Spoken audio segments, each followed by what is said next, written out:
Back for another UFC Fight Night card. We're talking Edwards and Brady here. Got my boy Dan with me. Two-man booth. We're getting this show done on a Friday afternoon because of a little bit of an early start time with the card tomorrow in London. 1 p.m. Eastern time is the start time for lock. So make sure you guys get those lineups in and make sure you remember that 1 is the lock time. Dan, you ready to go here Friday? I know we're not used to doing the shows on the Friday, but ready to go. How about you? I'm ready, man. Yo, will a 5-round fight ever be optimal again? Do you think? You know what? I'm going to put myself on the line here. This week, it's going to be optimal. This week's going to be optimal. So if this week isn't optimal, I will fade it for the next 2 weeks without even looking at what the cards are.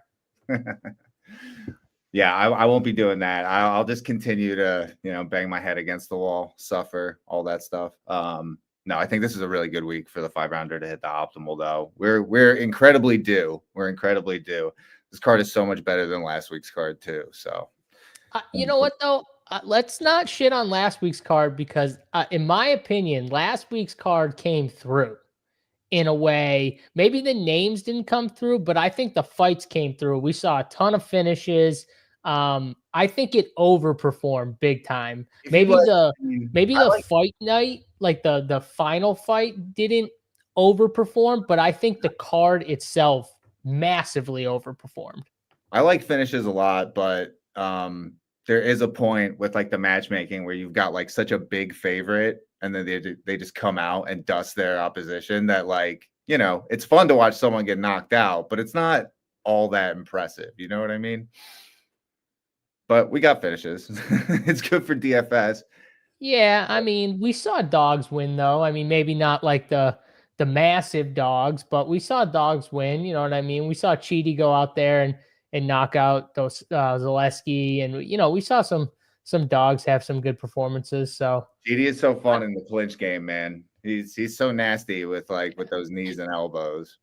He's always been super talented. So, and last week, like, craziest thing. So I missed my best bet on the show, which sucked, obviously. Hollyball just couldn't stop a takedown. If he could have stopped the takedown, he would have won that fight easily, but could not do it. He was out dogging him early, but he on the feet, he was out dogging him for sure. It was just he couldn't stop the takedown. But Dan, I was in fuego in the bets last week. I think I started off 7 in a row, 7 of my first 8 bets, and they weren't just like money line bets either, Dan. I was pulling out 6-1 Andre Lima sub bets, obviously like before the fight start, and I'm dropping them in chat. DC kept asking me, okay, what's next? What's that? So I keep throwing them out there. We got my girl Carly inside the distance. I pretty much, I think I got 8. I think I missed 3 fights total. Like overall, I think I whiffed on 3 fights. The other 8 or the other fights, I literally picked correctly in every way, shape, and form. We got the Cachoeira inside the distance at plus 380. I think the only fights I got wrong were Hollyball, Cunningham, and Cheaty. I didn't have the Cheaty inside the distance. So those are the only 3 fights I got wrong. Every other fight on the card, picked correctly, dropped them in the MMA chat. If you were sweating them out in the MMA chat, you saw me in there dropping winners. So hopefully some people, I know some people definitely benefited from it, but it was pretty sick, honestly. When you start hitting them like that, you're not even thinking, you're just like betting, you know what I mean? You're just like betting them like, okay. And there's no second guess. You're clicking it and you're just rolling with it. So it felt good to have like a heater like that. Hopefully I can do it again this week, but those don't come around very often. I'll just say that. No, it was a good week. My best bet hit. I had Blackshear by sub. It was looking a little dicey early, but as the fight wore on, Blackshear, just his size, physicality, like the skill gap, it all just kind of came together in the later rounds, and he he whooped Gibson's ass, man. He kicked his Whooped ass. his ass. Yep, and we got the sub, the Vera sub. That thing was sick. We talked about. I actually bet it on the show while we were doing it. We bet it, or I bet it on the show. We talked about it on the show. I didn't see a club and sub. I thought maybe like a leg lock situation would play out, but dude, that head kick though, it was pretty much like this. He didn't respect Vera on the feet at all. He didn't respect his power at all, and he tried to just walk through everything, and it didn't work. Like, that just goes to show that you can be tough as hell, but you still got to respect people. Like, you still got to respect Vera, even though you look way bigger than him and way stronger, and that you could eat those. But, you know, 2 kicks to the head and drops them and subs them was sick. It was awesome seeing him drop them and then sub them. I don't think anyone saw him getting dropped like that. And he was hurt too. It wasn't like one of those things where he got dropped, but like he instantly got back up. He was wobbled. You could tell he was like shaking out the cobwebs a little bit, not completely out, but still not 100% there. And then he just took the back and subbed. So that was freaking awesome. We were going nuts in the chat when that happened. And you must have been out because you were like, "What happened? How did it happen?" Like, I was you were driving. I was out running errands. I had some stuff to do, but that's why I jumped in the chat and I was like, leg lock, and you were like, no, club and sub. Basically, I was like, damn. Basically, yeah, it was sick though. It was a sick head kick. I don't think anyone saw the head kick to the sub being the route path, but doesn't matter. All that matters is we got the sub, Dan. That's all that matters at the end of the day. We got the sub, and we move on. So hopefully we can find something like that again, a nice little long shot. We'll see. But all right, let's get to this breakdown here, Dan. We got a bunch of fights to break down. Obviously, we're going to talk, DraftKings pricing for DFS. We'll look at the odds from the DK Sportsbook and see what's going on with some of these fights here. I'm going to pull up the first fight on the card, which is Kuda-lad and I think Cowie is the first fight. Fernandez, 6,800 on DraftKings. Kuda-lad 9,400. Guram coming off of a decision win against Venic, another kid we're going to break down when we get through this card here. And Fernandez coming off of his first finish win inside the distance KO against 6,800 for Fernandez, Guram at 9,400. Dan, talk to me about this fight and what you're seeing here with these prices. Yeah, so Guram is coming off that win over Venic, but it should be noted that Venic made like a pretty good account of himself and was coming in on like really short notice. He had just had a fight and he was up a weight class, which it's the same weight class he's fighting at today, but previously he had taken a fight. I believe they're at lightweight, right? Yeah. So he had taken a fight previously up at lightweight, but he was undersized in that fight. He was undersized in the Kuda-lad fight. All that is to say is that like I wasn't super impressed with Kuda-lad's like last win. He hasn't looked very good. He's getting old. His durability seems to be fading. He's like very injured. All that to say, I know he is the heavy favorite here. He's got pretty good finishing odds at plus 155, but this is a pretty weak top end this week, so I probably will end up on a good amount of him, but it's pretty shaky. Like, he's a very boomer bust play. He doesn't produce enough offense to score well without an early finish, and I'm not really convinced that like Fernandez is going to be a super easy out. Like, he seems decent enough. He seems well-rounded. His cardio is super questionable. Like, he seems to slow down like towards the end of fights, but he's pretty dangerous like early in the fight. So given all the concerns that I have about like Kuda-lad's health and durability and age and just wear and tear in general, like I think Fernandez is pretty live here. I'm not going to go crazy on it. He's projecting to be like 13% owned, which is pretty low. So I think he's worth mixing in. Kuda-lad, I'm less excited about. The field seems to be not that excited about him, though. He's coming in at like 20% ownership. So I'm going to be over on that just because he does have finishing upside. And if this line is right, then he's a massive favorite. So if anytime I can get that big of a favorite at an ownership discount like that, like I'm happy to take it. Yeah, I'm just gonna say this line seems way wide, like extremely wide. Kuda-lad's, I've seen this dude drop multiple times. I'd say questionable chin at best. He gets hurt. He wears damage.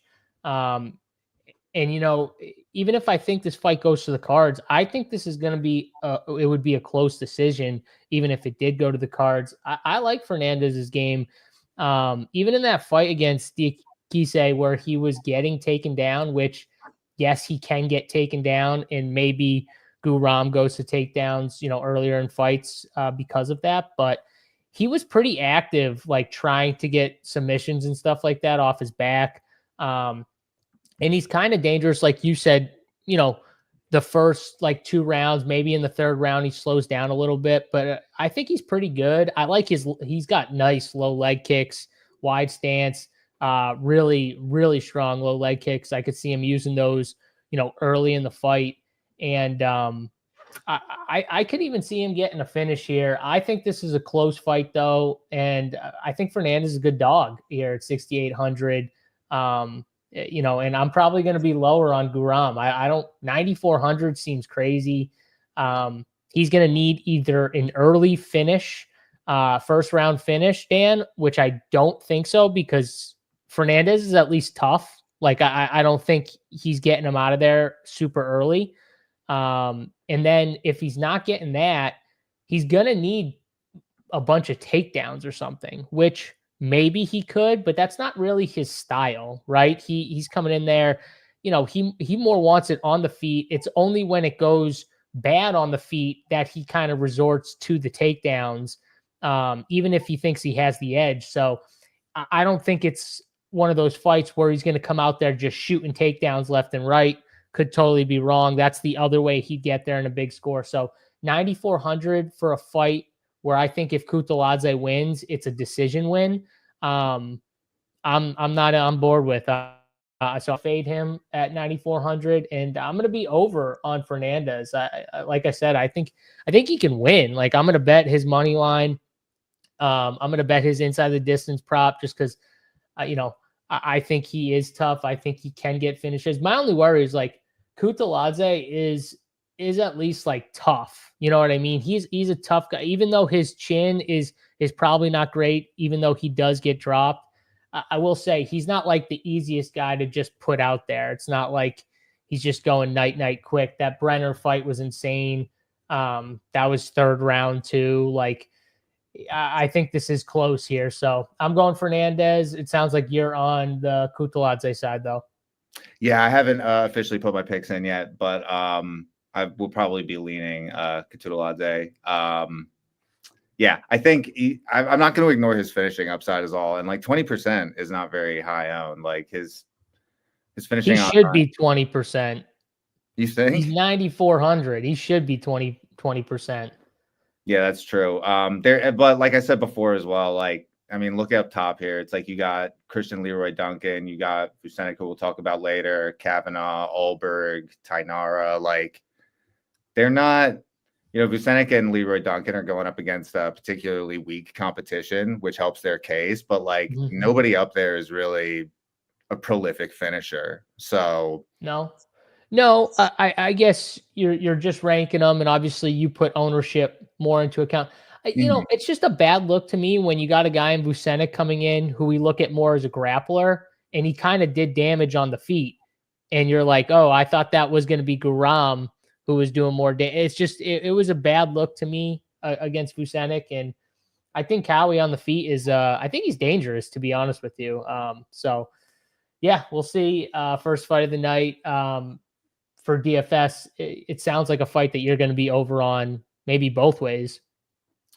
Yeah, I'll definitely be over on the Guram side. I don't know about Fernandez. Like, he's projecting around 13, 15. I'll probably get around there, maybe even 20. Nobody really stands out too much at the bottom end. So I'll probably be getting to everybody at the bottom, like pretty moderately, with maybe an exception for like Jan. Yeah, that's fair. That's totally fair.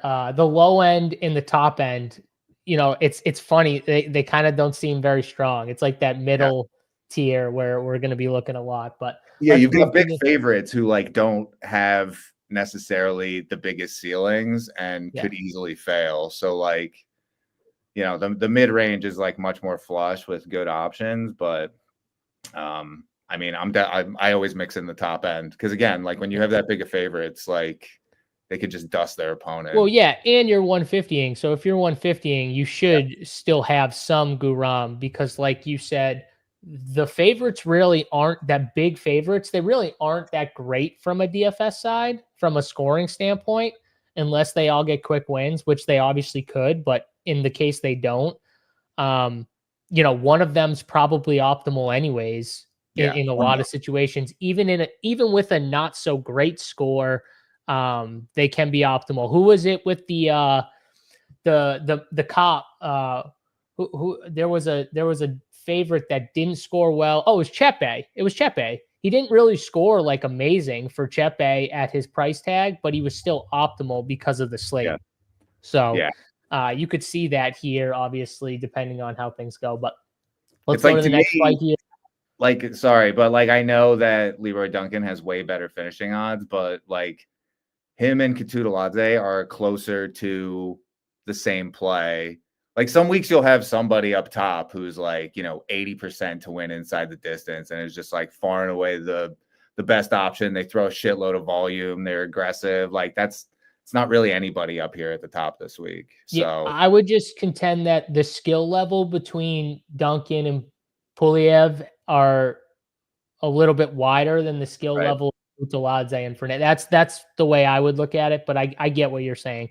And you're obviously getting an ownership discount. So, all right, next fight, Colin Lochrin, 7,800 for Lochrin versus Nathan Fletcher, 8,400 for Nathan Fletcher here, coming off of a submission win last time out.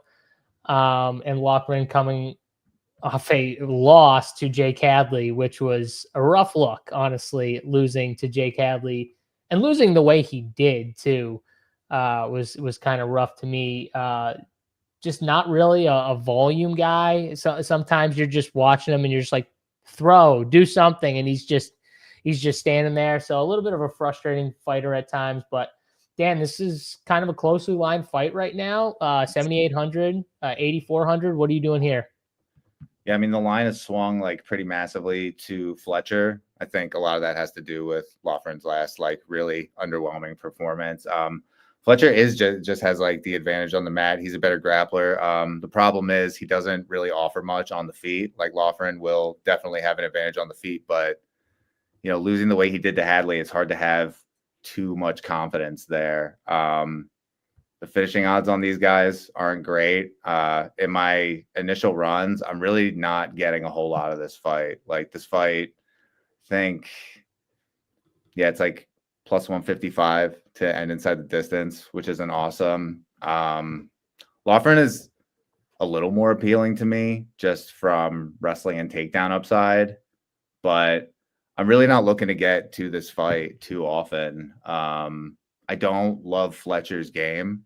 Like, I don't think his takedowns are very good. He's dangerous once it gets to the mat, but like, can he get it to the mat? Like Lochrin, for all his faults, is like a little bulldog. Like he's like a mini fridge, He's like hard, like really hard to take down. So I don't know. I see this one going to decision. Lochrin throws okay volume, but if he's not finding a ton of wrestling success or obviously winning, like I'm heavier on the Lochrin side, but I'm not excited about it. Here's the thing is if he's heavy in the wrestling game, I think he gets out grappled because I think Fletcher's a better I think this fight's going to come down to who's the better grappler because I think it's going to play out in that scenario. And I think Fletcher's just the better grappler. I think that's why the line, among other things, is moving the way it is towards the Fletcher side. And I'm with the line. I think the plus 550 on DraftKings for submission for Nathan Fletcher seems a little high to me because I do think if he wins inside the distance, it's by submission. If it's a decision win, though, I agree with K. Alex Burner. I don't know how you can trust Lochrin after that Jay Cadley fight. So unless you see him knocking out Nathan Fletcher, which I just don't, it's to me, it's Nathan Fletcher all day. I'm going with the line here, Dan. I'm surprised you're on the other side of the line movement. I'm not on the other side. It's just like what my outputs are giving me right now. It's giving me more Lochrin, and I think. Oh, I thought you said you were heavy on the Lochrin side from like a betting side. Okay. No. I'm on the Fletcher side, for sure, because of what you said. Like, he is a better grappler. I don't think he's going to find a finish here. And because what you said, though, you said he needs to get the wrestling going. And I'm like, well, if he gets the wrestling going, he's going to be in trouble if he tries to pull out that game plan. So I think he needs to keep it on the feet. I think he needs to keep it on the feet, and he needs to try and just out volume Fletcher and make Fletcher make mistakes on the feet, because he should have an edge, on the feet from a striking standpoint. Yeah, we'll see if he does do that, but I think that's the way he wins. From a DFS standpoint, like, the striking won't get there alone unless he finds a finish, which I don't think is likely. So, I'll play this one a moderate amount. I don't feel particularly strongly about it. Like, you see fights like this end up in the optimal all the time. Like, Fletcher has a really wrestling and grappling heavy approach that could score well in a decision. So I'm going to try and boost him and get a little bit more there. And I think he wins, but, yeah, I don't love it. I'm not looking to like go over on this or anything like that. Yeah, me neither. And again, Dan's coming from it more of like a 150 style approach for DFS. I play more like 20 to 40 lineups or something like that, depending on the week and stuff. So I do fade more fighters just because I play obviously less lineups. Kind of got to take more stands, in my opinion, if you play less lineups. So I'll probably be fading Lochrin and playing some Fletcher. But I agree with Dan. It doesn't seem like, it's not one of my favorite fights. It doesn't seem like an amazing DFS fight, but I could see, takedowns getting one of these guys there, especially if they could find a finish with some takedowns. So, yeah, that's Fletcher Lochrin. Let's go to, in my opinion, just looking at this line, Dan, and what the Bannon Tomar fight line at minus 170. Shauna Bannon is minus 170 right now. Shauna Bannon shouldn't be minus 170 against almost anybody. Okay. And she's minus 170 against Tomar, who I'm not saying is amazing at all. Both these chicks aren't very good. This is low level. They both love the side kicks and, the dancing around a little bit on the outside. I think Tomar has a little more power in some of her kicks. She'll at least throw some body kicks and, sound like they're pretty heavy when she throws, especially to the body. So I think she's got the power advantage here, which is huge because Bannon, I just hate her game. Besides those side kicks that she does and dancing around, then she'll like run in, just like doing the robo rock, the rock'em sock'em robots, like punching like this, Dan, where I'm just like, you're not setting anything up. You're just, charging in when you need to. And I just can't back someone at minus 170. I think if you bet Shauna Bannon, you should have your head examined at minus 170. So I'm on the Tomar side. I'm betting Tomar. I think this is going to end up being a split decision, I'm sure, because it's low-level women's MMA. But even at that, it should be at least a coin flip, or I think Tomar should be favored. But, I mean, the other thing is Shauna Bannon might have beat Alice Ardeline last fight. Yeah. Might have. Like, they gave her the win, but I'm not so sure she won that fight, and that's saying something. So I'm on the other side, Dan. I'm taking the dog. What about you? Yeah, this is extremely low level. I'm not going to argue too hard for Shauna Bannon, but I will say that she does have the size and physicality advantage. Like, they're both listed at the same height, but Tomar she's like 5'1". She's not 5'4". She's 5'1". So Bannon's going to be bigger and stronger. Bannon again, this is extremely well, hold on. Let me tell you about Tomar. I think Bannon is actually better in wrestling and grappling. Like, she has found some success taking girls down, getting on top, throwing some ground and pound. And Tomar's defensive wrestling and grappling looks absolutely horrible. So it's incredibly thin at 8,800, right? Like, there's a good chance they just kind of like point fight each other, because that's what Bannon is mostly trying to do, is like keep you at range and, again, like you said, throw those kicks out. Tomar might force the action though. Like, she likes to blitz forward and she throws like a good amount of volume.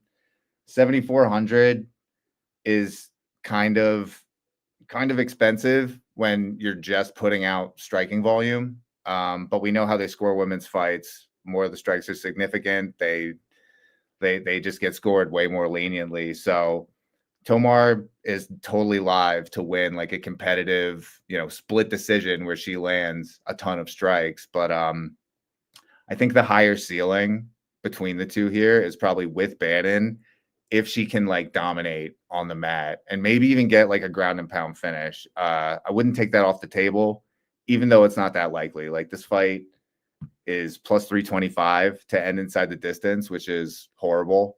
So given that, I think it's probably actually more likely that Bannon can dominate Tomar on the mat for 3 rounds than Tomar can just land an insane amount of volume over 15 minutes. I mean, both are I'll just say I disagree with that, because that's not Shauna's style. And if she tries to do that for 3 rounds, no way. I doubt her cardio could handle 3 rounds of that, because think about it. She's used to bouncing around on the outside, kick, move. It's a lot different when you're wrestling and grappling for 3 rounds. Yeah, she can bounce around on the outside for 3 rounds. That's probably like the easiest thing to do and stay like fresh. But if you're like wrestling and grappling and you can't put the girl out and you have to do that for 3 rounds, I agree with you. She might have an advantage there, but I just don't know if she could hold that up for 3 rounds to like dominate her for that kind long. of similar to what we were talking about last week, where it's like when you have such big favorites against huge dogs, like of course you're going to get finishes. It's sort of like these two are so low level, both of them, that it's like someone could just get finished because they're terrible and not because the other person did anything particularly good. Like, Bannon could get on top of Tomar and just like ground and pound her. And like, I don't think she could ground and pound her. I think she'd have to sub her. I think she'd have to like grab an arm or something, like an arm bar or something like that, which I'm not saying is impossible. I think that's how she would finish her. These low level fights are just like so high variance in their outcomes that like sometimes someone like Shauna Bannon can hit a ceiling. And like, I'm obviously not suggesting that anybody play either of these. I don't know. It sounds like you're suggesting to play with Shauna Bannon, Dan. I'm not trying to put words in your mouth, but that's what it sounds like. She's like 10%. So I could see getting around like 15, 20. Yeah. Maybe. If I lose Shauna Bannon, I'll come back stronger the next week. I can't in good conscience play 8,800 Shauna Bannon. I refuse to do it. I agree with Antonio here. Loser of this fight needs to retire from the sport forever and make the fans happy. I am agreeing 100%. Match. Dan selling us on Bannon is wild. I will say I'm selling you on Bannon at 10% ownership. I will say just to defend Dan. I will say just to defend Dan. She does have a wrestling and grappling advantage, just because I think almost anyone who fights Pooja has a wrestling and grappling advantage. So that's not really saying much, but I think the size and physicality. She has a physicality advantage. When Pooja throws and kicks, they are way harder and way more powerful than Shauna Bannon. You know what's funny? I think she arguably lost her UFC debut. I think both girls lost last time. Their last fight, yeah. Yeah. No, seriously, I do. I think they both really should be a loser leaves town match for. Yeah, it should be. All right, you're on the Bannon side. I'm on the Tomar side. 7,400. A fight you should be, in my opinion, underweight on. very underweight or fade. But if you're going to play any, in my opinion, it's the dog at 7,400. Dan might sprinkle the Bannon side a little bit at 10%. I can't do it. Let's go. Or whatever, 5%. Doesn't matter. Really low, it's really low probability, but they're like really low owned in turn. So, you know, it's worth a sprinkle. I would honestly, I would rather take a shot on like the inside the distance prop for Bannon, to be honest with you. Like, I think she has more finishing upside. They have the same prop, but I disagree with you. I think Tomar has more finishing upside, but I'll just say, if I were you, I'd be still less interested at 8,800 from DFS. I still think there's more ways where she still isn't optimal. But you know, who knows? Let's go to the next fight. We got Duncan versus Pulev. Pulev just fought in the Contender Series. Won, I think it was a decision, or did he finish his opponent late? I can't remember 100%.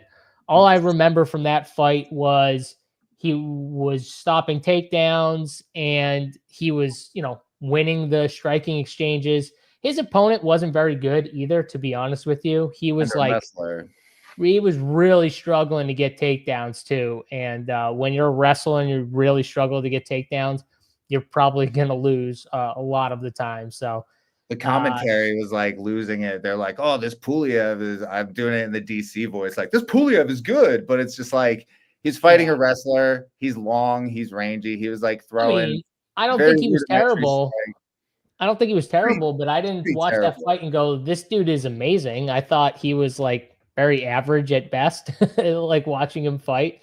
You know, he's long. He's slow though. I agree. I think that's the key to this fight. He doesn't have any physicality. He's like Duncan's. No, I think it's the speed advantage though, Dan. Like Duncan's speed advantage on the feet is going to be so much more of an advantage than Pulev. Like, and I don't see Pulev I don't see him like trying to be a wrestler. I don't see that happening. So this fight's going to play out on the feet. I think this fight ends under a round and a half. I think Duncan finds, you know, a shot, and I think it might be a shot that drops him and then he kind of finishes him. But like, because Pulev does seem like he's kind of tough, or at least gritty. But I think Duncan finds a shot and puts this dude out in a round and a half. What about you? I mean, Rodriguez is a way different opponent. I mean, the level of competition these two guys have faced are like, wow, big difference. They're trying to get Leroy Duncan a win, you know? Like he's had, I mean, that loss to Rodriguez was rough, right? So they're just trying to get him a win. They're trying to get him back on track. Like Pulev offers nothing special, right? At 6,900, terrible inside the distance odds. Like at the worst inside the distance odds on the card. He's super outclassed everywhere. He's going to be 9%. You can play him. You can sprinkle him in just as like, you know, it's not the same type of fight and he's not the same fighter as Carlos Vera, but like, you know, similar vibes, just like single digit owned, huge dog. Like he could land something and win. Like it's very unlikely, but if you've got lineups with him, you're in a good spot. The only thing with Vera is at least in our eyes, we saw like a path where he could finish the fight. Again, like, they're not the same type of guys at all, but like from a DFS perspective, just like huge dog, terrible inside the distance odds. Like he's got to punch his chance because, you know, when you get into a cage fight, anything can happen, but it's not going to happen that often. Christian Leroy Duncan, he's much better on the feet. I'm not like personally a fan of his game because he's another one who is like very point fighty and doesn't seem to chase finishes all that urgently. He's been up against like some low level competition that he's been able to finish in the second round. He lost to Armin Petrosian in a decision. He just got released. He doesn't produce enough offense. He's not like violent enough of a finisher for me to really want to play him a ton at 9,600. The thing that makes him appealing is his opponent. So like I'm going to play him because the inside the distance number is too good to ignore. But like, I think there's significant downside with Christian Leroy Duncan just because of his style. Like I think he's content to finish this guy in the second round. And if you get that without a knockdown, like you could be looking at a second round finish that scores 80. Yeah. Yeah. I mean, That's not gonna do that's the thing right there. You laid it out kind of perfectly. Now, in those second round finishes, he did score over 100, which if he scores over 100, I'm going to say it, like, I think he's optimal if he scores 100 plus here on this card, with the favorites that we have. So I agree with you, though. It's an interesting fight it's an interesting DFS, idea. Do I go lower? Do I go to the field? How do I approach Christian Leroy Duncan? I will say between him, Kuda-lad, you got Olberg, Venic. How do you kind of rank those 9K guys from a DFS standpoint? Yeah, I mean, Duncan he rates out top in this, like, in the whole 9K range, he rates out the best because his finishing odds are just so good. And, like, again, it's not like, usually I'm not a fan of his or his game. I think there's a ton of downside there, but his opponent is just so below his level that there's a really good chance he just goes out there and, like, quick win bonus hospital 130s the guy, if he's not 100%. being his usual two patient And honestly, Pulev, he seems very hittable. Like, yeah. for any decent striker, I mean, like we said, the guy he was fighting wasn't like a striker at all, like at all. And he still seemed like there were holes to be exploited on the feet. So, yeah, I mean, I think it's him or Venic. Those are like the top two 9K guys clearly. But yeah, we both see this fight. Do you see this fight finishing at least? Yeah, I mean, if it doesn't finish inside the distance, then, like, Christian Leroy Duncan has some problems. Like, you can't be going to decision with this Pulev guy, especially coming off a lot like that loss to Rodriguez. He hasn't been very impressive, so he needs to show out here. Yeah, I think he will show out. It's just a matter of, does it happen in the first round or the second round, in my opinion. So, all right, we both got Leroy Duncan inside the distance. Let's go to a closer line fight. Even though the line is starting to move in one direction here, we got Mick Parkin minus 142 on DraftKings Sportsbook versus Marcin Tybura plus 120 for Tybura. This line, it was like pretty much a pick 'em, I think, earlier in the week, and now it is swung in Mick Parkin's favor. Dan, what's going on with this line, and who do you like here? I guess I get it. I mean, age model, right? Parkin's 10 years younger. Tybura is kind of in the twilight of his career, but I don't know if I necessarily agree with that. It's like, we haven't seen really much wrestling or grappling at all from Mick Parkin, and Tybura is really dangerous on the mat. So, like, I don't necessarily agree with the line movement. I don't really agree necessarily with Tybura's inside the distance number. I think it's like a little wide. I think he's super live to find the sub here. I prefer him as a DFS play because I think Mick Parkin is good. Like, he's decent. He'll mix in some takedowns, but, like, he doesn't really wrestle with enough volume for it to make a huge difference, like, scoring wise. And he throws decent volume on the feet, but like we always say, that's not necessarily enough to score well on DraftKings. Like, striking volume alone will not get you there. This is a big step up in competition. I don't really see him knocking out Tybura just because he doesn't have one-shot power. I don't see him finding any wrestling success. He'll want to keep the fight standing, but that's not going to score well. Yeah, no, I mean, I guess you could say maybe Tybura, the chin, even though Mick Parkin's not like known for his like just massive power, even though obviously these are big dudes. So, like, if they catch you like clean, they can put your lights out, obviously. But Mick Parkin's kind of slow on the feet. I want to see what he's got from his back. And I kind of agree with you. Like, if Marcin Tybura can get him on his back and see what he's got, I think Marcin Tybura could have an advantage there on the ground. Like, we just watched Tybura murder Denise, like, absolutely fucked his shit up, like, badly on the ground. And, like, we haven't really seen Mick Parkin on the ground. So, and don't forget, dude, Tybura was he a slight dog to Sergey Spivak? Like, it's like, not to, I know he lost. I'm just saying, like, these are much better fighters than, let me go to Mick Parkin here. Mick Parkin, Brezic, Usman, Machado, Pogues. Like, these are not good fighters that he's beating. And most of them he's beating close 3-round decisions type thing. So I'm with you. Maybe Tybura is injured. I don't know. Maybe it's the chin concerns, but I'm going to roll with the dog here in Tybura, and I kind of like the inside the distance prop. Come on, Dan. Denise's cheeks. Well, is Mick Parkin's like that much better? I'll say this.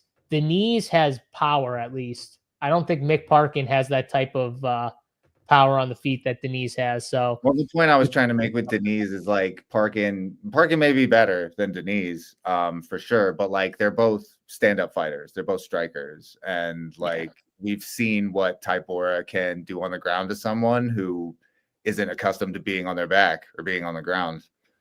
So I think this is more like these guys might be accustomed to being on top, right, Dan? But it's different when you're on your back, and that's kind of my point with Mick Parkin. It's like, okay, maybe he's fine on top, but how is he from his back? Because Tybura, I think, is going to try and get inside, because even though Mick Parkin did finish his last opponent, for the most part, like, he's not known for his massive power. So Tybura, I don't think he's going to be afraid to get inside and try and, get this fight to the ground.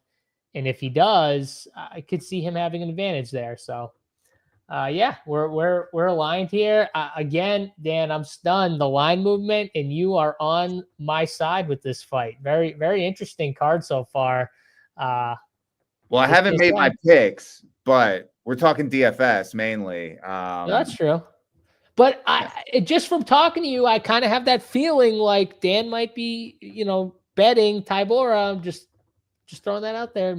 I think it's the unknown of like what's Mick Parkin's defensive grappling like, and I know that Tybura's offensive grappling is very strong. So if he's got a big advantage there, then this is going to look like he could potentially make this look very easy and score huge doing it.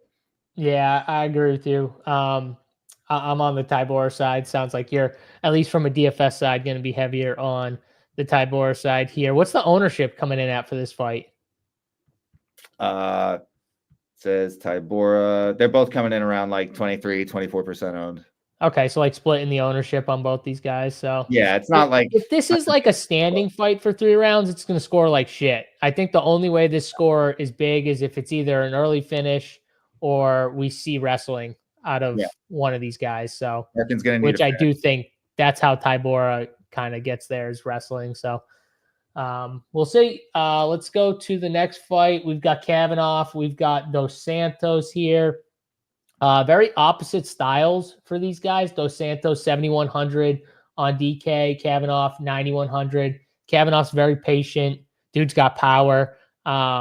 Picks his shots really well. Takes his time. And Dos Santos is more like the all gas. If I, gas out, I gas out, but I'm going to put the pressure on you. I'm going to move forward and, see what I can do. He's got grappling.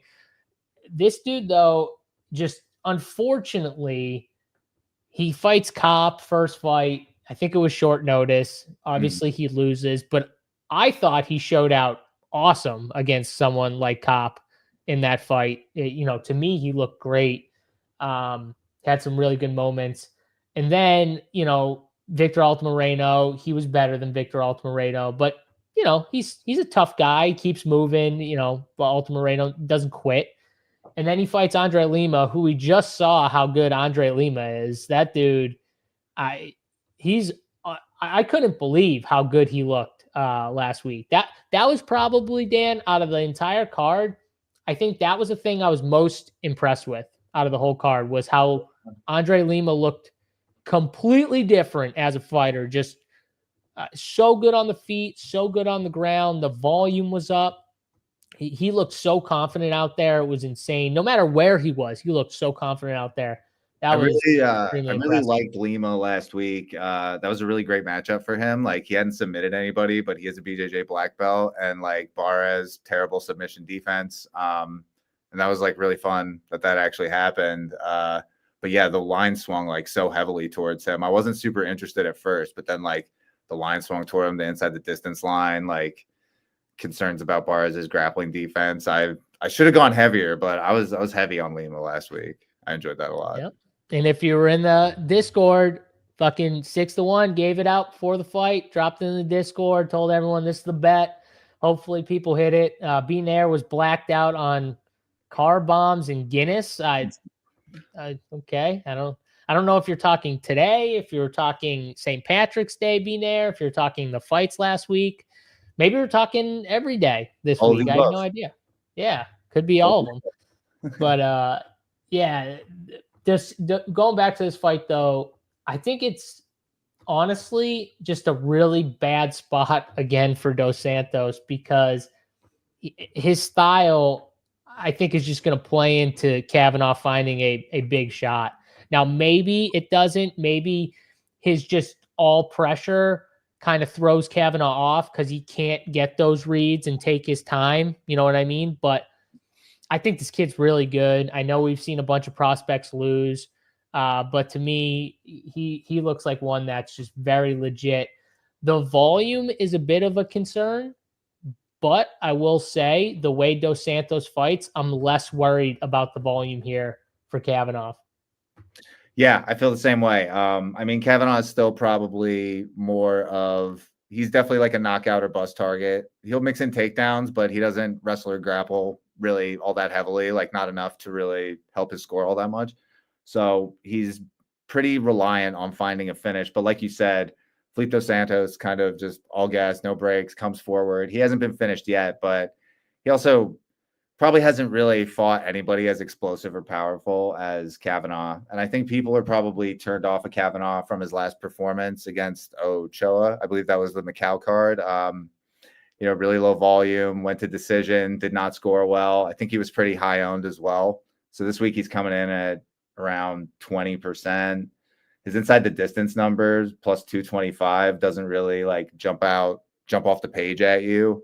So he's going to go overlooked here. But like you said, I think a lot to do with Dos Santos' style, that I think he has more finishing upside than the line entails. And like I did mention that he doesn't typically wrestle in volume, but Dos Santos has really, really weak defensive wrestling and grappling. So if that's a path that Kavanagh chooses to pursue, I think he can have a lot of success there. And that would also score really well on DraftKings. Like if he dominates, you know, I don't think he's going to go that route, but he might.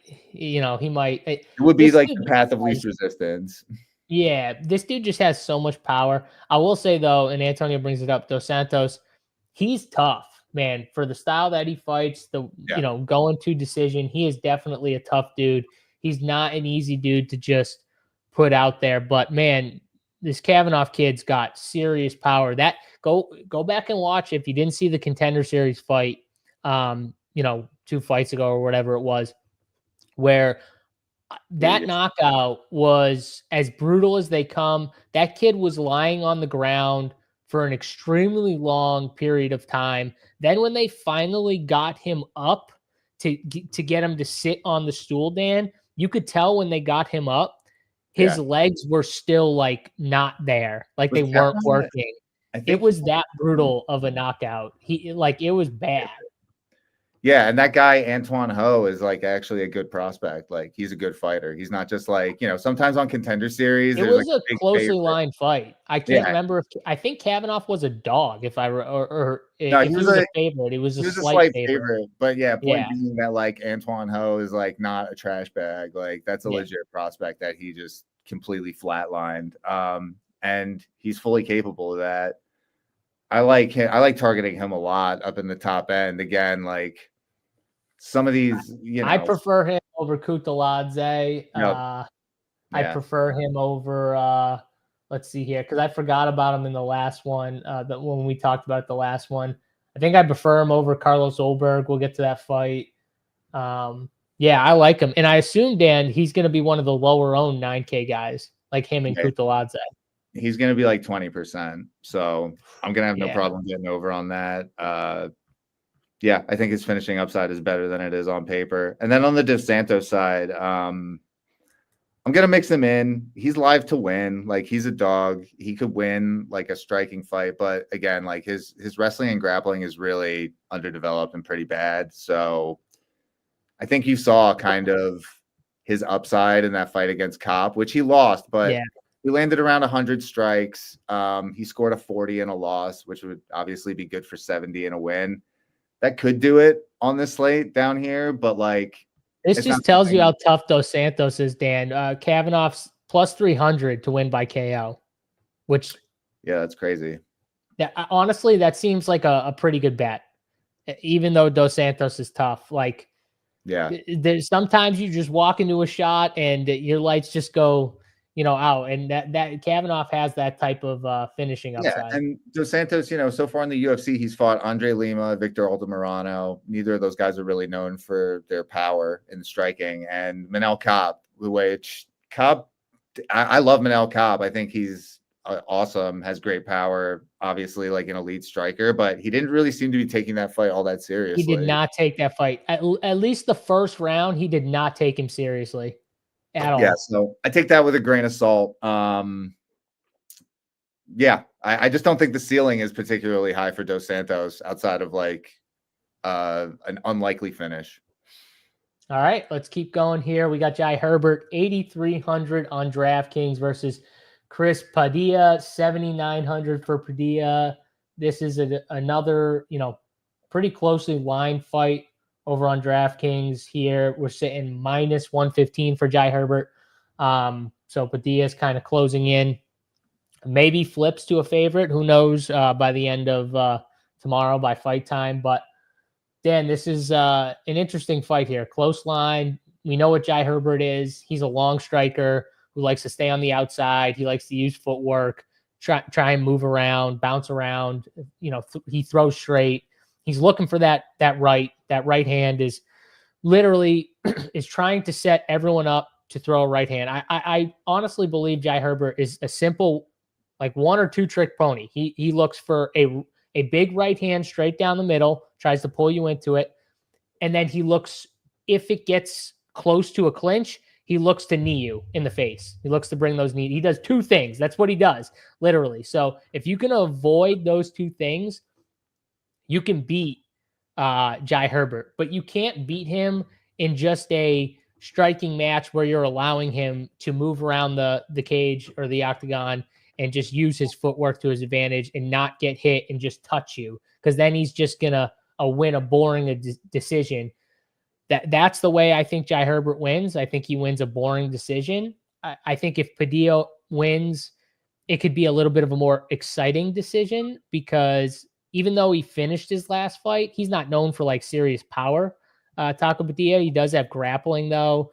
He won his last fight because he caught dude with an elbow. I've never seen a more precise elbow to the eye. Yeah. Like, it was so precise. The eye was shut from the one elbow, just closed, and he couldn't open his eye. And so they had to call a fight.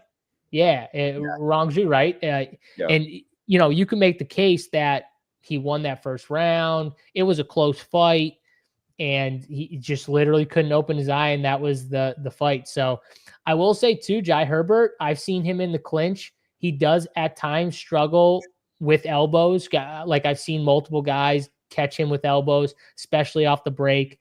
I could see Padilla win a close decision. I think I'm leaning that way. I'm just not a fan of Jai Herbert's game. And I think Padilla is just constant, like, pressure, even though significant strike-wise it won't show. He's going to pressure him. I think he's going to be able to do enough to find a probably decision win, unless he gets this to the mat and maybe finds a finish there. Yeah. This fight, this is another one where, like, the line movement, I'm looking at it and I don't necessarily agree. Just like Padilla, to me, seems like a guy who is kind of, I could be totally wrong here, but I think he's like a little short on talent and has just been like running good. And, his first fight against Jan Top, like, Jan Top's not good. He jumped on his neck. Like, that's great. He jumped on like an opportunistic sub, got a good win there. Rongzhu, like you said, landed the perfect elbow. I don't know. Jai Herbert has this is like a pretty big step down for him. Like Jai Herbert has fought a lot of strong competition and he's hurt a lot of guys as well. Like I think he's live to knock Padilla out here. And the ownership on this fight is just like, is wild to me. Like Padilla is 31%. Jai Herbert's coming in like just under 20%. I mean, Jai Herbert's a pretty good leverage play here, in my estimation. I mean, Padilla, he's got a style that scores really well. Like he wants to take you to the ground. He wants to grapple you. He wants to submit you, which scores great. Like I'm not going to fade him by any means, but this is a really big step up in competition for him. And I think he's kind of been running a little over expectation in the UFC. I totally disagree. I think that if Rongju and Jai Herbert fought, I would take Rongju every single time. He probably finished Jai Herbert too. That dude's a beast. Just because he got caught with a crazy elbow, you can't like. I would totally take him against Jai Herbert. What's Jai Herbert done? He won a close decision to Bedoya, which I think was very close, to be honest with you. It came down, in my opinion, to that third round where he did end up out-voluming Bedoya, but Bedoya's style kind of was getting to him, in my opinion, with the pressure, and I think Padilla could do similar things to that. Then he loses to Ziam. No shame in that. Ziam's like a better, like, long striker type guy. You know what I mean? So there's no harm in that. The draw to Klein where he cut him because Klein had him down and he caught him with like an up kick that hit him right above the eye and gashed him. Should have won that fight, honestly. Yeah, well, outside of that cut, then he kicks him in the balls like 3 times for no reason in the clinch. Like, whatever. You lose. I don't know. Like, I don't see it where like it's a big step down. Like, I think Rongju would give Jai Herbert massive trouble. Massive trouble.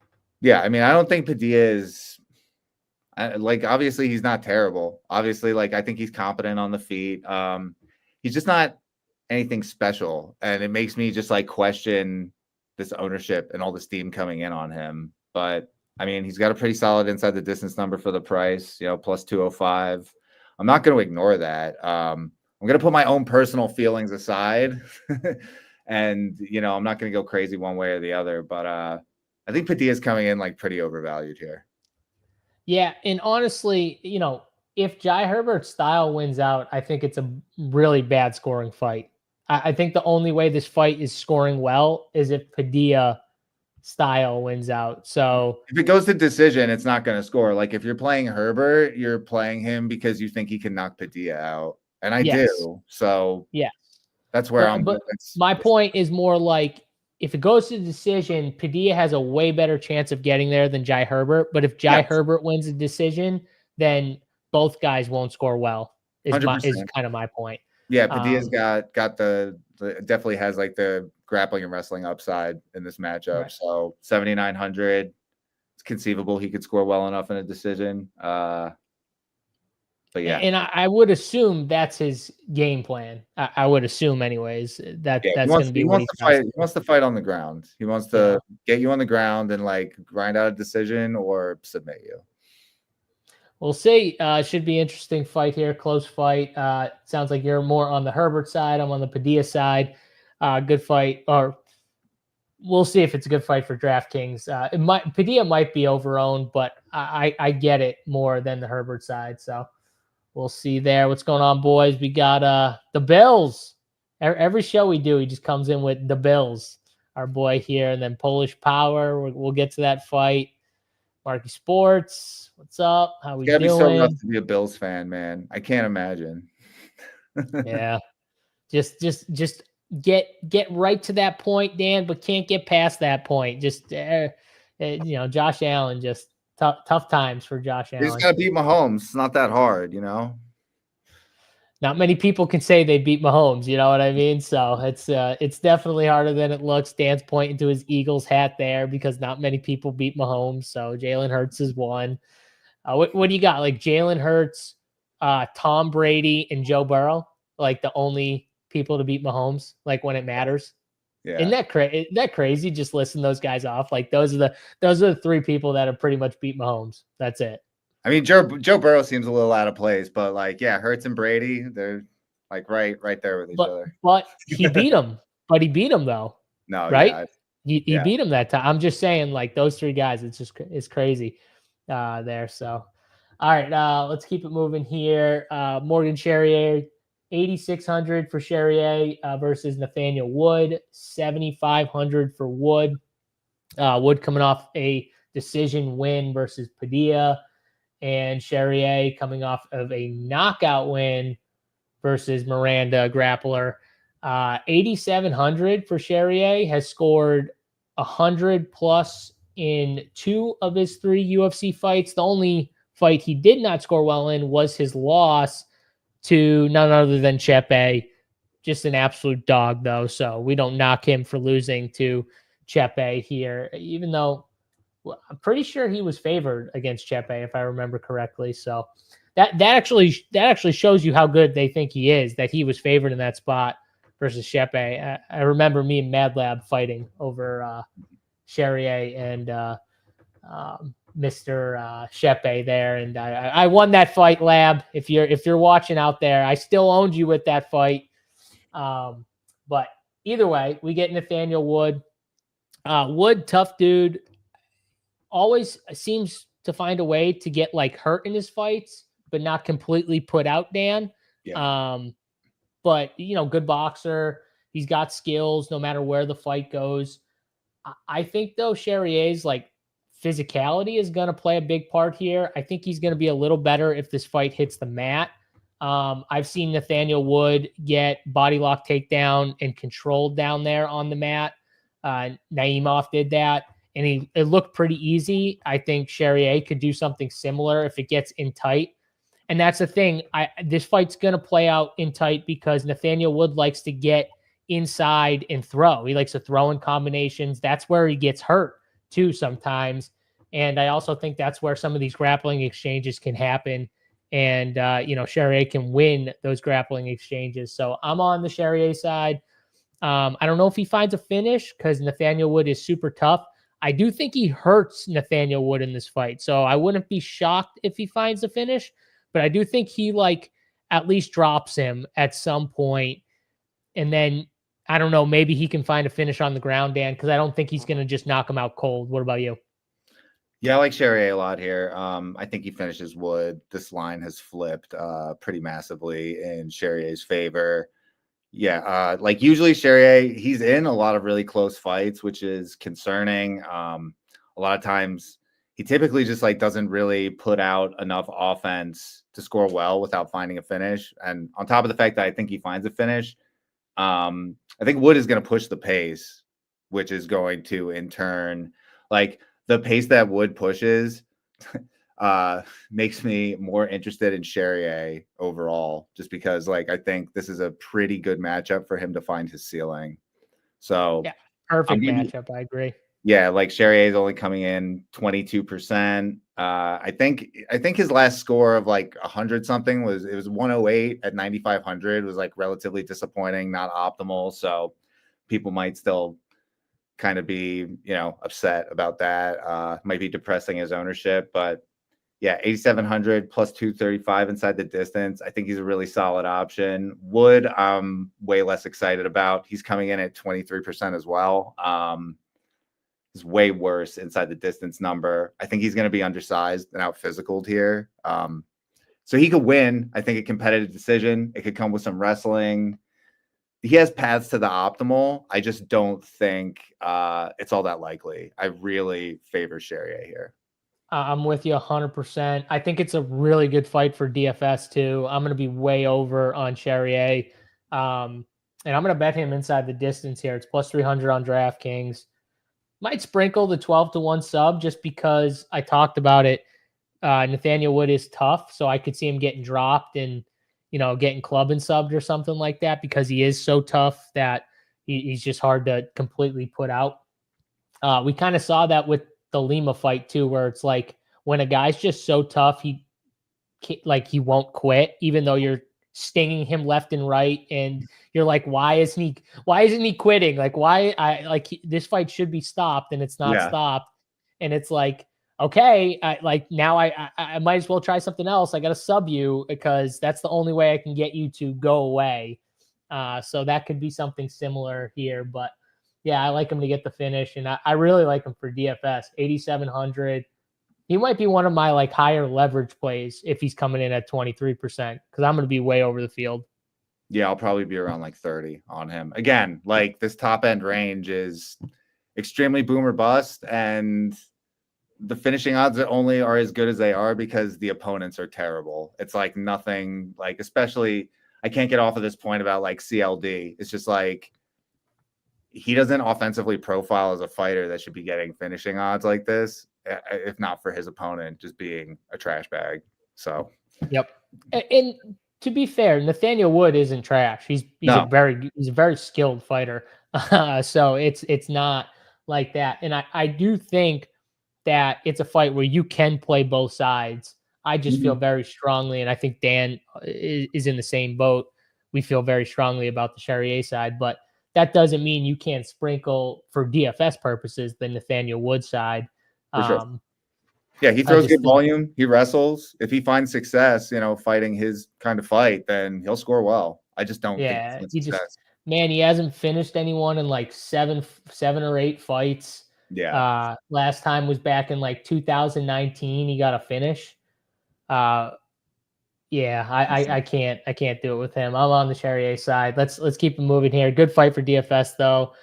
We've got Jordan Vucenic, 9,300 on DraftKings, coming off of a decision loss to Kuda-lad. And he is fighting Chris Duncan, coming off of the greatest come from behind submission of all time in DFS history calls, which I'm only saying this because I bet him by submission. So it was the greatest because I thought he was dead. And then Oki did something really dumb, and I ended up cashing. So it felt great. But Chris Duncan is a tough dude, man. He's a tough dude, but he gets hurt. He gets hurt a lot. And I think Vucenic, when he was coming in, Dan, I thought, okay, this guy looks way more like just a grappler, but his hands to me were pretty impressive in the last fight against Kuda-lad. And I think, honestly, he might have this fight whether it goes to the ground or on the feet, the way Chris fights. So I think he finds a finish at some point. I'm just not sure if he finds it on the feet or the ground, but I like him to end this fight inside the distance. I'm going to look up that number right now while you're talking, but what do you see here with this fight? Yeah, I see a lot of the same things. I think Vucenic, I think he's way more likely to find a finish on the mat, which is a little concerning to me just because you're not going to get a knockdown. It's one of those things where submission grapplers are always a little hit or miss because sometimes they win too efficiently. And at 9,300, you're going to need probably 100+ score. Like one of these options up here will score as much as I've been trashing them. And I'm a little concerned that Vucenic he lacks one-shot power. He does have quick hands. He throws a good amount of volume, but if he's not really like wrestling in volume, getting a lot of takedowns, I don't think he's gonna land. Like, I think he definitely needs the finish, and I think there's like significant bust risk here. But having said all that, he's got some of the better inside the distance odds on the card. He's -140 inside the distance. I think a club and sub is maybe a likely outcome, but I don't know. I feel like the finish comes in the later rounds, and at 9,300, unless it's like some kind of buzzer beater at the end of the second. Like if this goes to the third round, you're completely dusted. I don't think he's going to produce enough offense to score well without an early finish. Luckily, he's going up against Chris Duncan, who, I think he can be hurt. I think he can be club and subs. On the other side, Duncan, 6,900. You can do worse for like a punt play. He throws solid volume. He has been, I don't know how much success he'll find in this particular matchup, but he has been wrestling more heavily because I think he doesn't like getting hit anymore. So he's trying to like lean into the wrestling and grappling. it's just a tough click, man. Like his inside the distance line is really poor. Plus 675. I think Vucenic is going to be much more physical than him. So I really struggle to see Duncan having prolonged wrestling success against him. But yeah, he I mean, he carries some how power. would you rather him or Pulev? Duncan for sure. Would you rather Duncan or Fernandez? Fernandez. That's I agree. I agree. Those are I think those are all the 6K options, right? So those three guys are all the 6K. Yeah. So Fernandez, Duncan, Pulev, we agree on those rankings there. The problem for Duncan is like he wants to lean more into like a wrestling and grappling heavy game, but his cardio is not any good. So I don't see him being able to do that for a full 15 minutes. Yeah, I agree too. I think he could get finished. It's just depending upon when he gets finished. Like, is it the second or third round? Right. But I will say though, like he's starting to become like supremely hittable, and it could be early. You never really know. But I do think Vucenic finds a finish at some point in this fight. So 9,300, 6,900 for Duncan.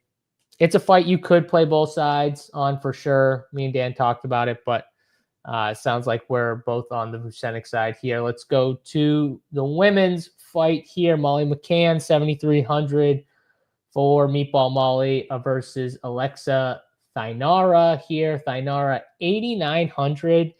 And Dan, this was another line that when I saw it, I did like the double take real fast because I was like, wait, what the hell's the line? And it just keeps going in Thynara's favor. I mean, I think it was like minus 180 the first time I looked. Then it was minus 205.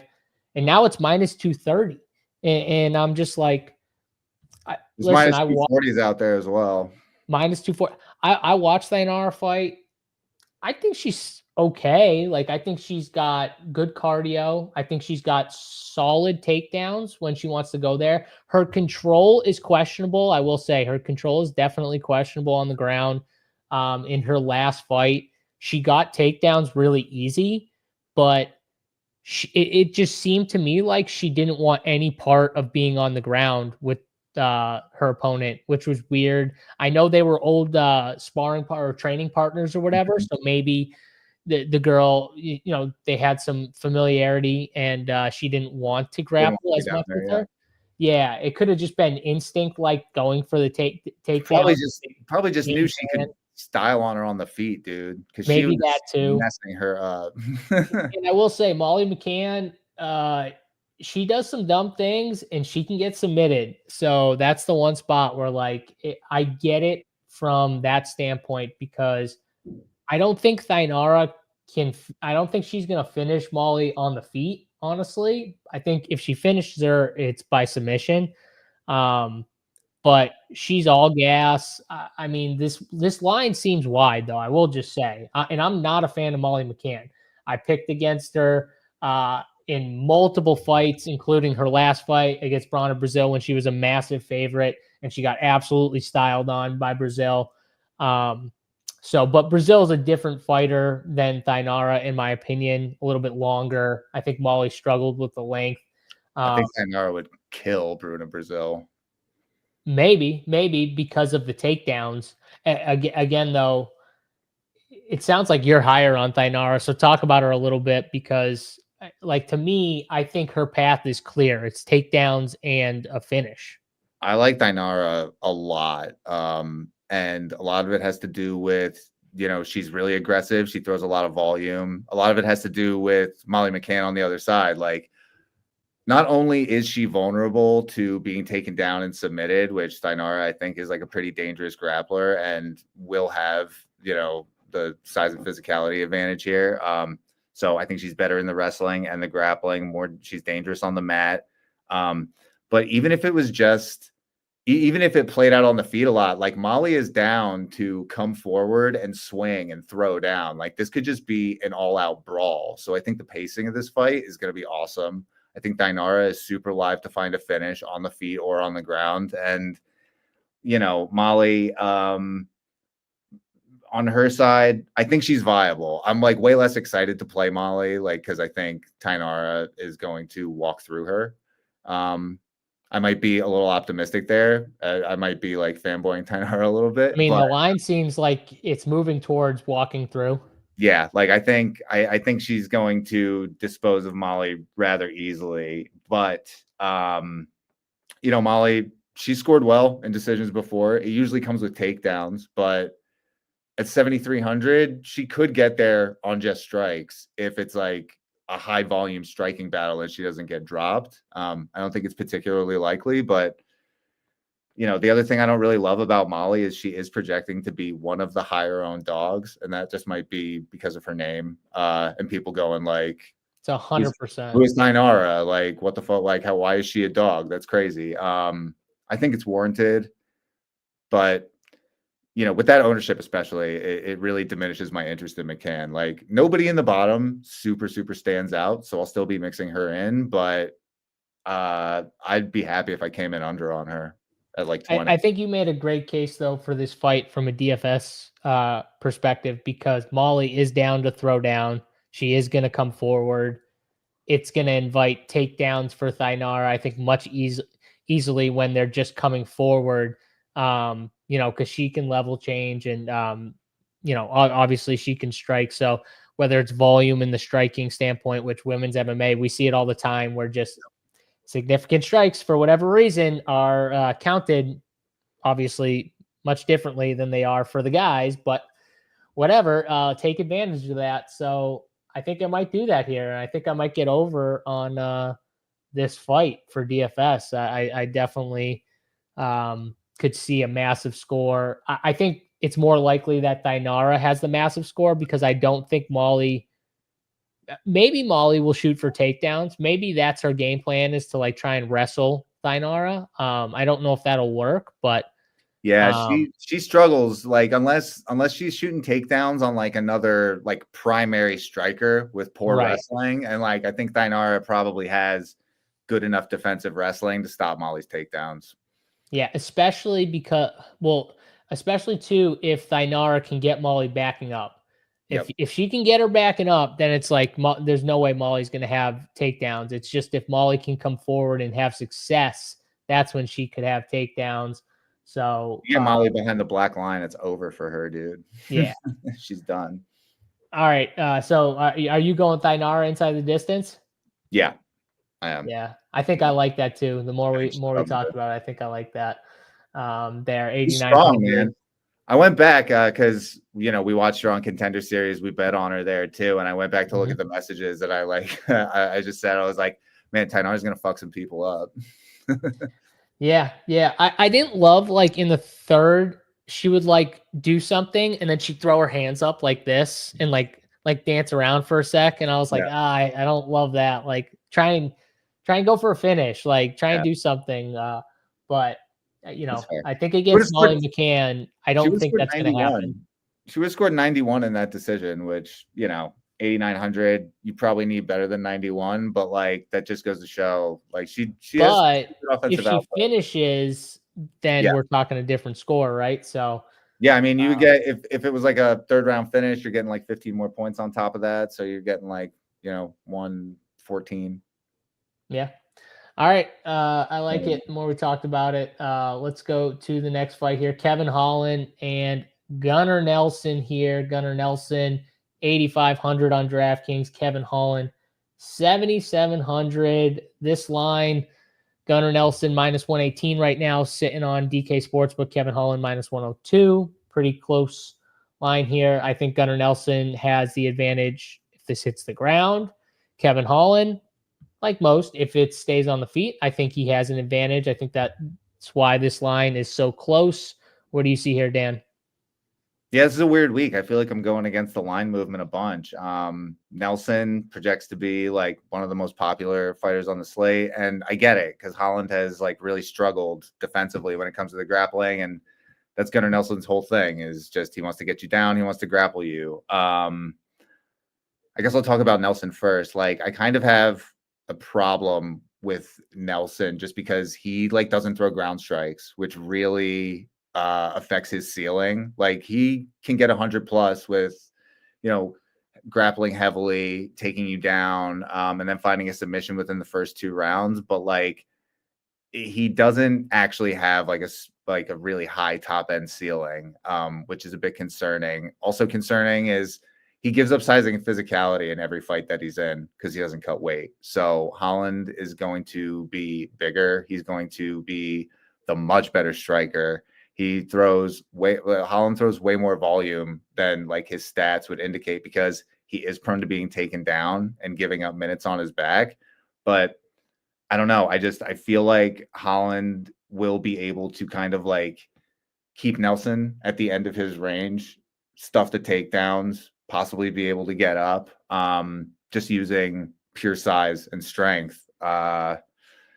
I like Nelson as a super high owned piece makes me a little bit nervous. Like I understand it, but I think I favor playing the Holland side. And I think he's like really live to find a knockout here just because he's got Nelson so outmatched on the feet. Like if he can keep it standing, then it's Holland all day.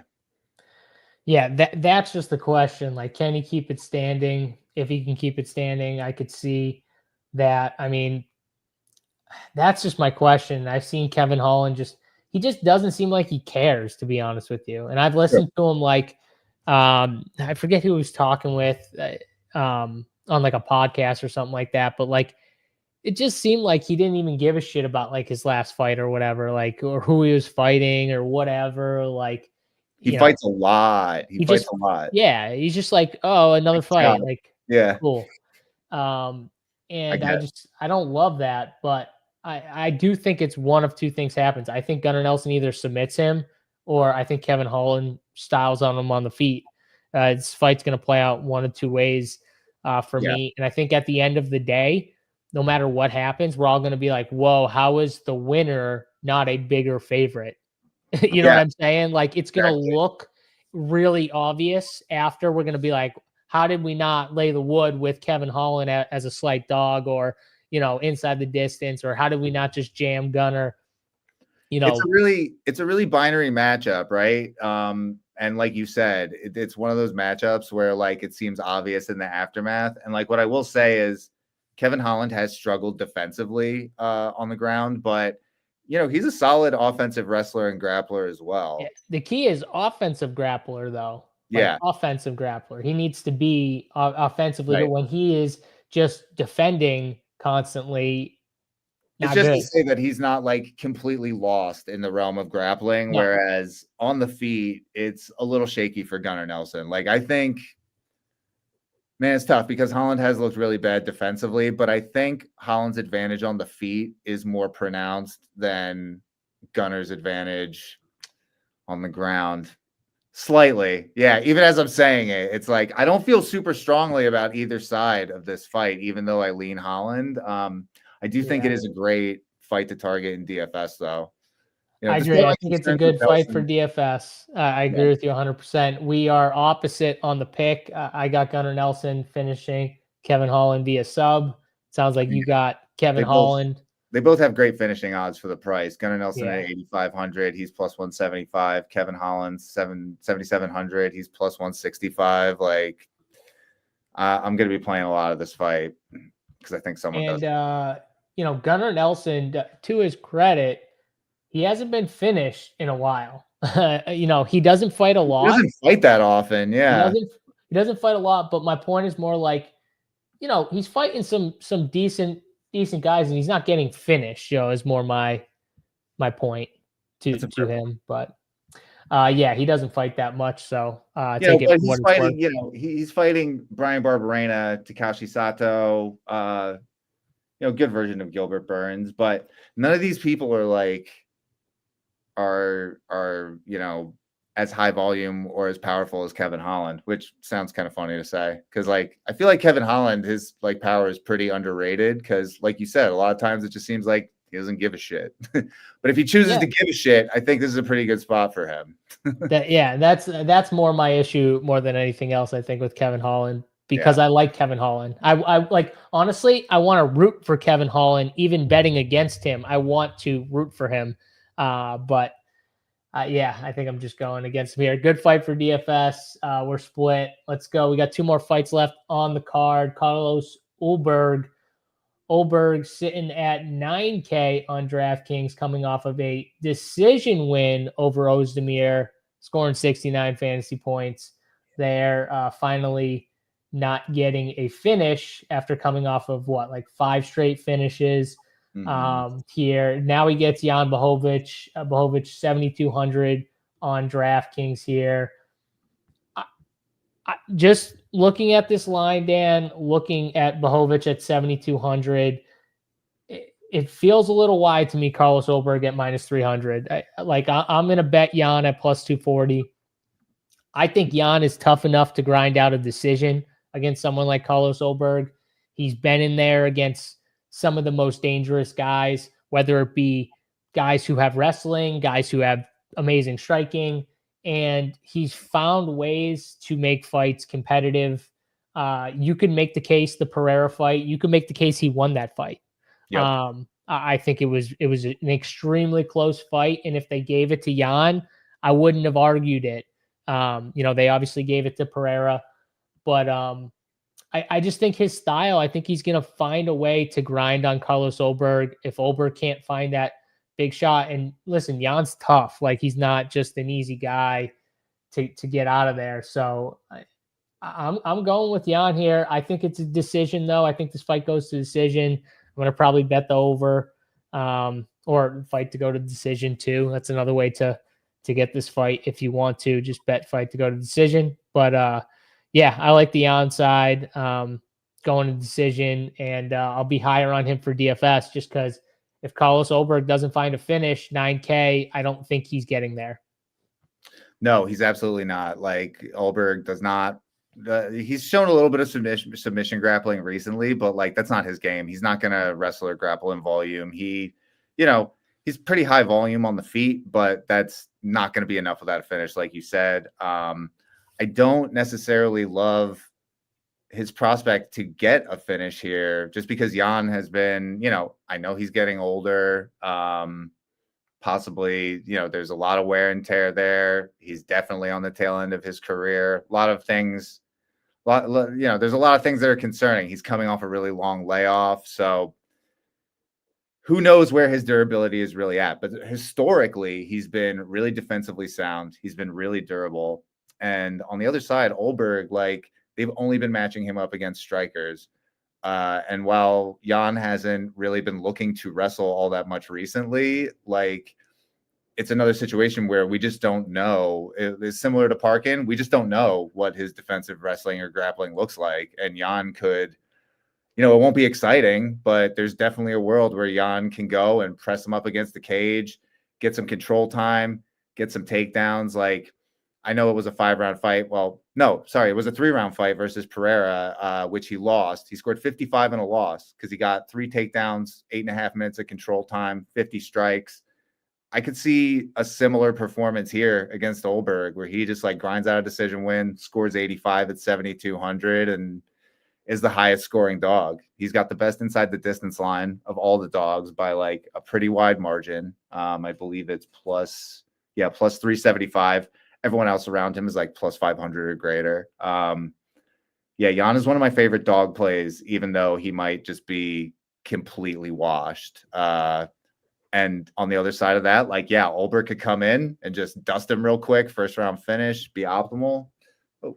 Be optimal at like, what is it? 9K. But it's not something I'm going to buy into because he's going to be such a high-owned option on this slate. Olberg is, and his path is pretty thin, and I don't know how likely it is. Yeah, I don't like him here for DFS, and maybe he somehow comes out there and he finishes Jan early. I just don't see that happening. And look who you talked about, like, the matchmaking. Look who they've fought. Like, put the last 5 guys that Jan and Carlos Olberg have fought. I mean, Jan has fought the way better competition. Like, it's not even Pereira, Ankalaev, Rakic, Teixeira, Adesanya. That's Jan's last 5 opponents. You go to Carlos Olberg's last 5 opponents: Ozdemir, Alonzo Menafield, Young Potiera, Yeah, like, come on. Olberg not finishing Ozdemir kind of like was really disappointing, and is one of the things that kind of makes me question, like, can he finish Jan? Like, I'm not so sure of that. I agree. Jan's chin at 40, still very good. And Ozdemir's tough. So like Ozdemir's a tough dude, but like he can be knocked out. I think Jan's tougher than Ozdemir. I'll tell you that. I think he's harder to finish. So yeah, I think we're both on the dog here, or both betting the dog. I like the dog for DFS as well. I'm going to be lower, or I'm going to be fading Olberg. What are you doing with Olberg for DFS? I'm going to be light on him, man. Like, it's an uncomfortable fade. You've got a young, like, rising prospect who's got really solid kickboxing, solid power, going against a really old guy who hasn't fought in a long time. So it's risky, but I'm likely coming in lower than what he's projected to be, like he's projected to be in the mid 30s. He's really popular though, man. And he's at 9K. So I could easily see him coming in and pushing 40. Because again, too, there's like such a lack of top end options that. Oh, I hope he gets to 40%, please. I think this one goes to decision. And if Olberg wins, it's just going to be like, it's because he out kickboxed Jan at distance. But I don't think he necessarily low kicks and takedowns and clinch control. Like, he'll be faster, Yeah. like, but I'm not sold on a finish here. I agree with you. All right, final fight of the night, main fight on the card. Can it be optimal? We'll see. Sean Brady, 8,600 on DraftKings, sitting minus 155 on DK Sportsbook versus Leon Edwards. Leon 7,600, sitting plus 130. The home kid here, the dog, Dan, plus 130 for Leon Edwards. What are you seeing here with him versus Brady? Yeah, so like, this is another case of me just like wanting to fade the line movement. This is such a weird week, but I don't know. I think everybody is like massively overrating Sean Brady's like wrestling abilities here and underrating Edwards' defense, and just like how difficult it's going to be for Brady to get on the inside with Edwards, he's got great power. He's a excellent counter puncher, and he's just like a sniper, man. Like, Brady just got knocked out by Bilal Muhammad, who is good, but like is pretty widely regarded as having no power. So I've got like serious concerns about Sean Brady on the feet. Obviously, he's got sky high upside. Like, you saw it against Gilbert Burns. He scored like 150 plus against Gilbert at a 5-round decision. So like, he can fight a hard 25. He can just like relentlessly pursue the takedowns. He can grapple heavily, but I'm not convinced he'll be able to treat Edwards the way he treated Burns. And I don't think he'll be able to replicate what Bilal did, because Bilal is a much better wrestler than Sean Brady is. And even in that matchup, Leon Edwards, like, he found some wrestling success himself and was able to take Bilal down and control it, like take his back and control him for an entire round in the middle of the fight. So I think Edwards is getting kind of disrespected here. I see the upside case for Brady, and listen, I'll be splitting my exposure here right down the middle. I'm jamming it 100%. So I totally understand the appeal of Brady, but I think Edwards at 7,600 is much more viable here than he even usually is sometimes. Yeah, on the opposite side of you, I'm with the line here. I think Sean Brady can replicate somewhat of what Bilal did. Maybe more because Leon just like he can't move forward. He constantly backs up, and when you back up against people like Bilal, Sean Brady, they're gonna relentlessly attack you. And the other thing I'll say about Sean Brady is, as a difference from Bilal, when Bilal takes you down, there's not really like a threat of like you're in supreme danger of being grapple fucked and submitted. Sean Brady, there's like way more of a threat of that. So if this fight does get to the ground, I think he's in way more danger than he was with Bilal from like a finish standpoint, right? So yeah, is there concerns? Bilal knocked him out. Yes, there is, obviously, but if Leon doesn't move forward, he is not winning this fight against Sean Brady. Like, just to he counter, has like, to move forward. the thing is though, so like Brady is more, this is like pretty interesting to like break down with like the context of the Bilal fight. It's like he's more dangerous on the ground, but he doesn't have as good a control. So while Bilal was But able why to, is that? because he's hunting submissions, and what I'm Because trying to he's say more is, dangerous. I He's think, looking to finish you. yeah, but I think Leon, like, he has good enough, he's good enough defensively. He's never been submitted.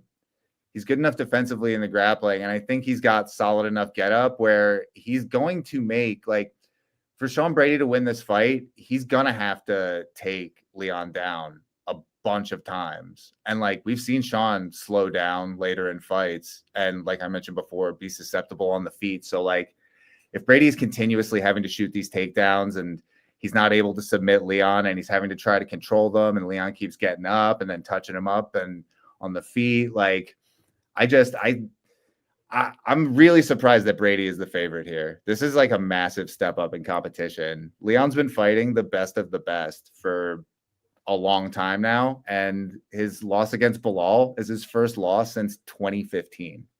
So I don't know. I see the argument for both guys, and I think it's going to be a close fight, but I really think that Edwards is coming in undervalued here.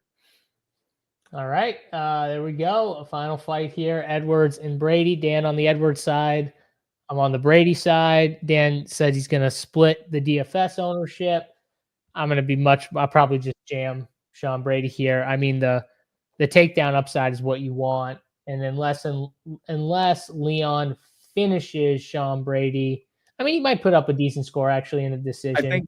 I think he can, because I think Brady is going to, like, he's going to force some wrestling and grappling on Leon. And like I mentioned before, like, Leon landed 2 takedowns against Bilal. Like, I can see a world where Leon lands 3 takedowns, get some control. I mean, at the end of that fight, Leon was able to reverse Bilal and split him open on the ground. So like, Leon is not lost on the ground at all. And also just want to mention real quick, like, he looked absolutely terrible against Bilal. I thought, like, in the moment, I went back and watched, didn't look quite as bad as I remembered it, but 2 things.